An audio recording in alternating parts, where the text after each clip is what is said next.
Players Association and alarm bells ring in Croke Park. Spot the difference between these puckouts.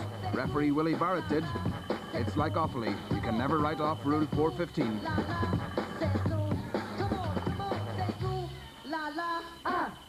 A good week for Offaly. The first championship win over Cork is followed by the news that there is, after all, a second Troy. All-star John cuts short his retirement. Yet another Offaly comeback.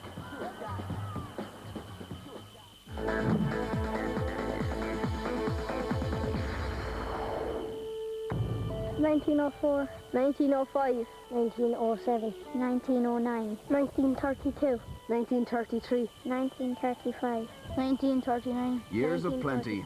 Despite its small population, Kilkenny won more All-Irelands in the last century than any other county. Breaking Ball looks at a winning tradition. 1974, 1975, 1979, 1982, 1983, 1983. I suppose in Kilkenny, when the success came, it's the ambition of every young lad growing up that one day he'll wear the black and amber, because you have the tradition of winning, and at least if you get on a Kilkenny team of any grade, you have the chance of winning a Leinster medal and maybe going on to win an All-Ireland medal. And I think that's the dream of every young lad, to win an All-Ireland medal in Croke Park. Nicky Brennan? Well, I suppose like any young guy in Kilkenny, you kind of, as soon as you're able to walk, you're kind of handed your first hurling. That perhaps, or therein lies maybe some of the reasons why Kilkenny are so successful. It's, and now with the big profile the games have, young guys see their stars in the television or in the local street or in the village, whatever, and they want to emulate him more than ever. He deserves his point. Very hard to see it over there with you. Right, you come over here for a while. It's easier in Kilkenny as opposed to other counties to promote the hurling, because Kilkenny is a hurling county, as I said, and they do nothing, mostly play hurling in all the schools I go. Every school they play, everyone hurls. There is no doubt about it that the best training for hurling is hurling itself. You cannot get better hitting the ball or getting tactics right by running up mountains. Every training session, even in winter, a player should have a hurley in his hand, even if he is running up mountains, which I accept is necessary within proportion. And any session with young lads or anything like that, the more ball contact that they have, the better chance they will become better hurlers. Well done. If you go back to Laurie Marr, now was from what I can hear, was a very skillful player. Now he probably wasn't as fit as the centre field players that are playing now, but that wasn't necessary at the time. But if Laurie Marr was here today, he'd still be skillful, he'd still have the modern techniques of getting fit, so he would hold his own very much in today's game. Michael Doggett comes after. It's a lovely pick-up. Beautiful skill. If the hurling is going well, if Kilkenny are going well, everything seems to go well in the county. The economics go well. You know, everyone's in great humour. So, like, I think it nearly influences our lifestyles, you know. We don't have a divine right to win in Kilkenny. We have to earn that right, and we have to go out and do it on the day. And there's days when we won against the odds, and there's days when we lost when we should have won.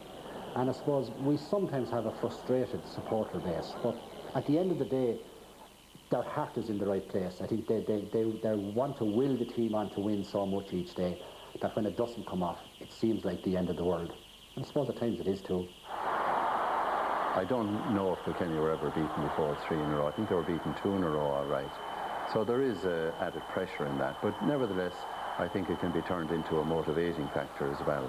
That, a lot of those players have been beaten twice in All-Irelands, and it must inspire them to say that's not going to happen again.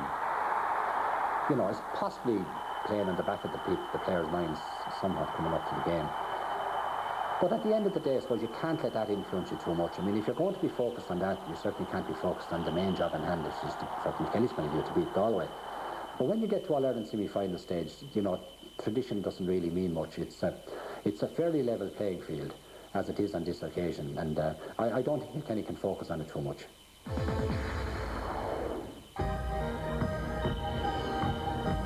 As Galway hurling flickers back into the big time, Ollie Canning talks about his new role and how the county's not out of the woods yet.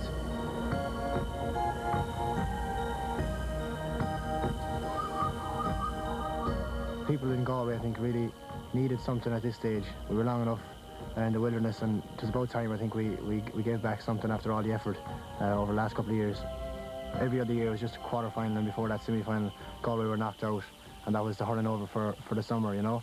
And Galway people really, final, semi-final, didn't have anyone to really shout for. So I think this year, thankfully, they'll have someone to follow for the semi-final.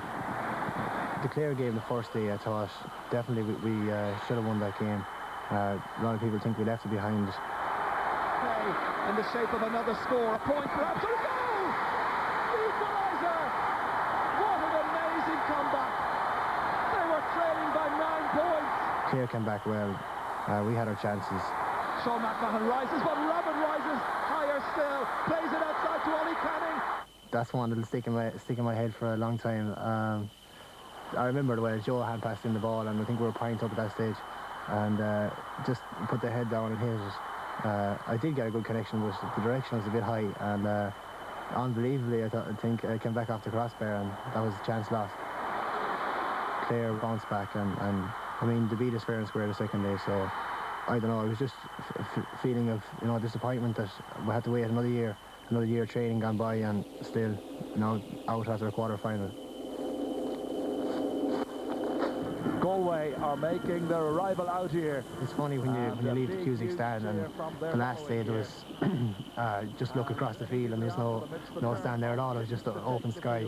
That was a funny feeling. The pitch being a bit shorter as well, I think. You know, there wasn't that much room between the two 70s, and that's one thing I noticed when I went onto the field. We have young players, we have fast players. They like the open space, really, you know. Of course that restricts it. Of course, if the space is smaller, there isn't as many places to run. Maybe it had an impact on the hurling. I know our game was scrappy enough at times. A lot of bunching, probably a lot of throw-ins, I think. Maybe it did have an effect on that. For a long time, it was 14-all. I'm not sure how long it was, but it was a long time in a hurling game. And I felt like Galway did well, you know, just to get the 2 or 3 points that we got. And I mean, I felt that whichever team did get the points at that stage probably would have taken the game. Here comes Rabbit, challenged by David Kennedy on his left-hand side. He's hit it accurately this time, and he's put it over the bar. Everybody on the panel has great ability. I mean, anybody could come into the team from any of the subs. I mean, as you've seen against Tip, everybody did fine, you know what I mean? So any member of the panel to come on, I don't think would weaken the team. You're on the field at the same time, whether you're backs or forwards. I mean, if you're playing, it's a great privilege and a great honour. I have played cornerback before. Back in 1994, in the minor All-Ireland, I was cornerback against Cork that day. I've played in backs a lot of years with my club as well. In the backs, I think you're watching your man more than watching the ball. In the forwards, I think your job is to lose your man. You don't have to worry as much about him. Of course, you have to worry about him if he has the ball, of course, because you have to defend from 15 right back to the goalie, you know. Here's Stephen Graham. Oh, this is exhibition stuff. 2 All-Ireland finals, and to lose both of them is very hard on any team, especially Kilkenny. I mean, they have their tradition back through the years, and they're very proud of that. And I mean, when they get to an All-Ireland, they expect to win the All-Ireland. So this year, I mean, they are very, very motivated, and maybe you know, they feel that they have to do it this year. You have to be hungry for the win. I mean, if you're not, there's no point in going out, really. So I mean, sometimes it's just down to breaks on the day. Whoever gets the bit of luck. But some people say you make your own luck. So I mean, we'll know after the game.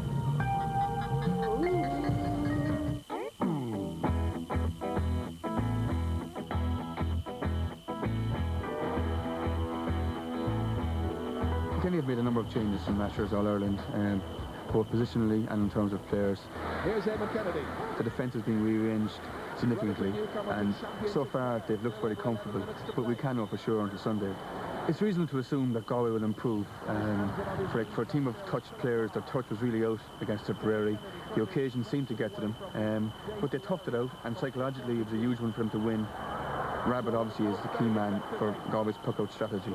Every puck-out bar one in the league final, for example, went to Rabbit, and there was a similar ratio in the All-Ireland quarter-final.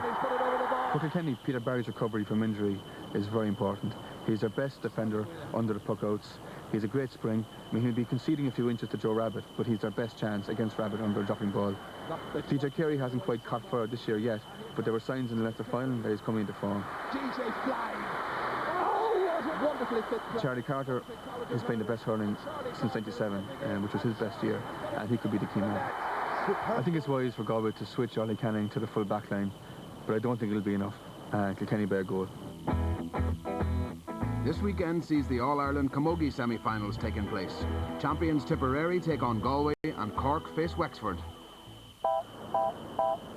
Double trouble for Cork. Wexford twins Lenny and Bernie Houlihan identified themselves before the All-Ireland semi-final. One is the loneliest number that you'll ever do. Two can be as bad as one. It's the loneliest number since the number one.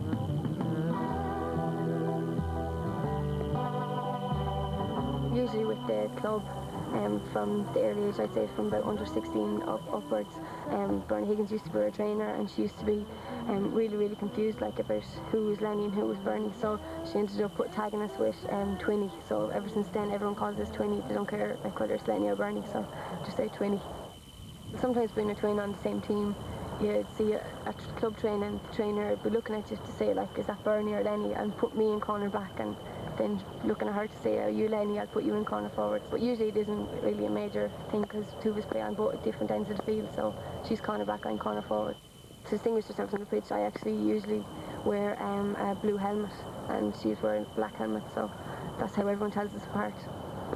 Our campaign in the National League, it didn't go too well. We met Cork and we went out and just seen them as another team. We didn't kind of see them as being like more superior to us, so we just took them on as another team. We definitely will be going in the underdogs like on Saturday, because Cork, like, they're such experience and they're a really strong team, like, whereas Wexford, like, we have a lot of young players, like they're all coming up from minor, and there's a few experienced players as well, like, but whereas Cork is like to be very experienced, like, and very strong. I'd say camogie is probably main focus at the moment in Wexford because of the football and the hurling gone already, but like in general there's not a lot of focus put on it. There wouldn't be an awful lot of people who'd be aware of playing in the All-Ireland semi-final, well, because it wouldn't be really expected, like, of the Wexford senior camogie team reaching the All-Ireland semi-final so quickly as well. Like, we're working very hard, like, for the past couple of summers, and well, everyone says, oh, Liam Griffin being the owner of the hotel, like, oh, would he have anything to say about the camogie or hurling or reaching the All-Ireland, but he doesn't really know us. If there was a hurler serving him behind the bar there, Liam Griffin would know him just like that. But otherwise, like, you know, he doesn't really know us at all. Well, Lenny's captain this year, and doesn't really cause much of a problem because she started off in the National League. When I was playing junior, she started off on the senior team, so I think she was like the next in line to become captain, so it doesn't bother me. Well, there's like always limelight on Lenny because she's like, oh, the big spearhead and the scoring, all the 1-1s and 1-3s and all, whereas like I'm, you know, in defence all the time, and you wouldn't really get, like, there's not really much said about, like, you know, defending, whereas like when you're in the forward, just scoring the whole time, and whereas I wouldn't be there as much as her. Well, if we get through Cork, I think I'd prefer to go and play Galway, because we play Galway through schools, and we've played them in minor level, and we actually know what the team is like, and we've more of a knowledge of how they play and what to expect. So I think that's what we choose if we got over Cork. 5 years and a litany of injuries separate Desi Farrell from Dublin's last All-Ireland. But things are moving again in the city. Ever since the 70s, there has been an expectation within Dublin that we should be competing in All-Ireland finals, if not winning them, every couple of years at least. 83 was the first time I can really remember, and it was a long time after that, 95. So that was a huge gap, and I think people are just concerned that they don't want as long a gap again to have to wait for something to celebrate. Biddy Early is resting happy in the heavens with Biddy Mulligan. 1995 was the highlight in my career. It was a year that we achieved the ultimate, if you like, winning Sam Maguire. I was 24, 25 years of age and probably at my peak. I thought this was going to be par for the course, that we'd be playing at that level for a number of years to come, but as things transpired, it didn't work out that way. Especially when you reflect on the dizzy heights of that particular era. We've had a number of years now in the wilderness, and it's been quite frustrating. For the last number of years, I've seen sort of National League as being maybe more of an arduous task than anything else. I think Gaelic players like to be playing top quality matches at the right time of year, when the supporters are interested and when they feel they're capable of playing quality football themselves. I play with Na Fianna, north side of Dublin there, Glasnevin. We won a Dublin Senior Football Championship, went on to win the Leinster Senior Championship, and were beaten in the All-Ireland final. It was something that I hadn't experienced before. It was a good club run. I think we didn't do ourselves justice on the day. We were beaten by a very good team, albeit, but I'd have to say it was a tremendous experience throughout. I'd like to think that I'm rested and recovered at this stage, but I've had a recurrence of an Achilles problem. Prior to that, I had a pelvic injury, and basically they both relate to degeneration and wear and tear of the body. But what do? Do you stop playing club football because you'd like to think that you're going to do well at inter-county level? You can't do that. I found it difficult to get on the ball in the first half. Myself and Jason switched positions early in the first half and for the remainder of the second half, and I think it worked quite better. Jason got 3 points from centre forward and I got on a bit more ball in sideline.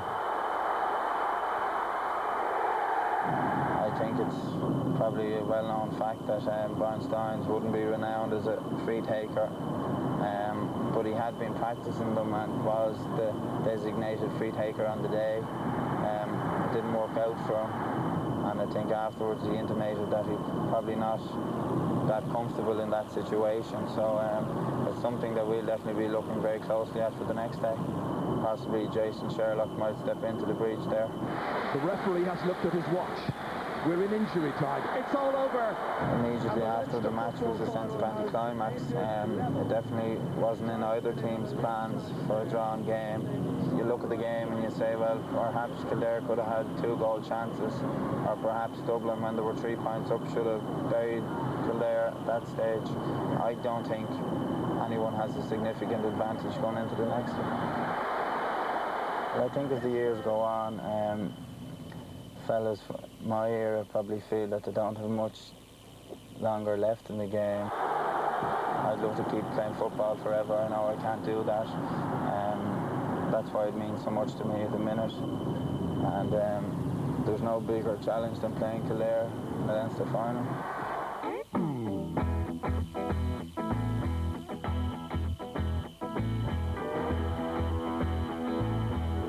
For Dublin, there were a lot of positives from the drawn match. Mentally, they were strong. They had a really bad start, but recovered well. Guys like Jonathan McGee, Padder Andrews, Collie Moran stood up and were counted alongside the more recognised leaders on the team. On the line, Dublin were sharp, which was something that they weren't in the Leinster final last year. The move of Jason Sherlock to centre forward was a real gamble, but it paid off and it changed the whole match in the second half. The Kildare attack has definitely improved this year. Guys like Tyke Finnan and John Doyle have added a bit of sparkle. They've reduced the number of wides they kick, although in 4 games so far they've only scored 1 goal and that was from a penalty. Because the games Kildare play in are so low scoring, 1 goal for them would be really important. Dublin won midfield in the drawn match. Kieran Whelan, even though he wasn't fully match fit, played well and was a very influential. Brian Steins was excellent. But I think Kildare have much more room for improvement. William McCreary, who was a big player for them, was below par in the drawn match. And they have more options around the middle, and I think they will shade it there on Saturday. I fancy Kildare by a point. The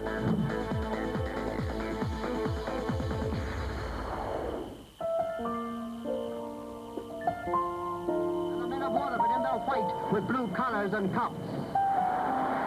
And so the tension mounts. Neighbouring counties invite that sort of special rivalry. One of the achievements for anybody playing hurling with Waterford would be to beat Kilkenny. 57 was our first appearance in Croke Park in a major match. 6-7 minutes to go and we must have been 6 points ahead. And then true to Kilkenny and their famous tradition, they robbed us in the match. They got 2 goals and a pint, the winning pint. And seconds later, Mikey Kelly, the captain, sends over the point that makes Kilkenny the champions with the score 4-10 to 3-12. Certainly the disappointment was intense, and I think it sort of showed itself in 59. We had a quiet confidence. We knew that it would take a major effort on our parts, and every one of us, if we were to avenge the defeat of 57.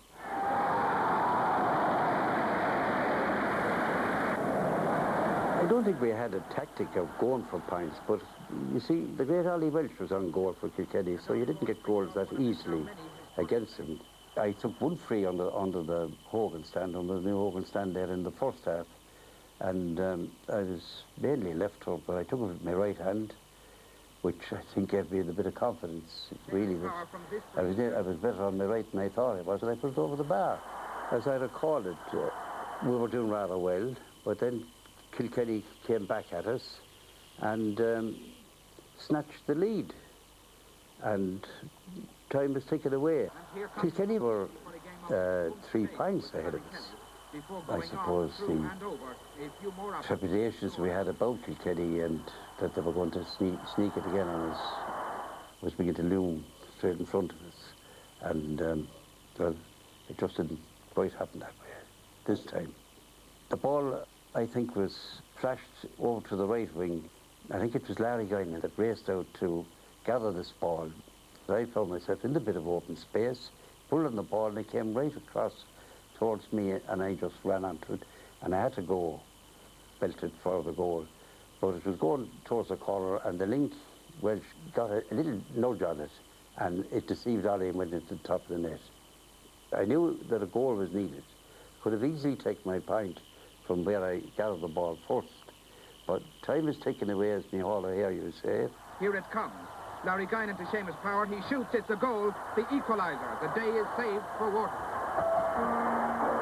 When the goal was scored, I got confused in the actual score and thought we were a point ahead. Everybody was tapping on the back and everything like that, and I thought it was not celebration that we'd won, which was probably congratulate me on saving the day, if you like, you know. I was in the dressing room afterwards, and the lads were, I thought, subdued. I thought we'd won the match by a point. I said, what the bloody hell is wrong with you? Everybody's subdued. It dawned on me that we had a point. We had, in fact, only drawn. So I had to face them again. You know, when you feel that you've won in All-Ireland, and somebody tells you then, no, you haven't. You have to go play it again. From the breakaway, Mick Flannelly had a wide for Waterford. The next day, I think we were clearly the superior team. We had a resounding victory. What was it, 10 points or something like that, we beat Kilkenny. Now that's a fair score to beat Kilkenny in an All-Ireland bye, and we took some pleasure in it. Next week on Breaking Ball, Cathal O'Rourke prepares to cross the final bridge. The Armagh people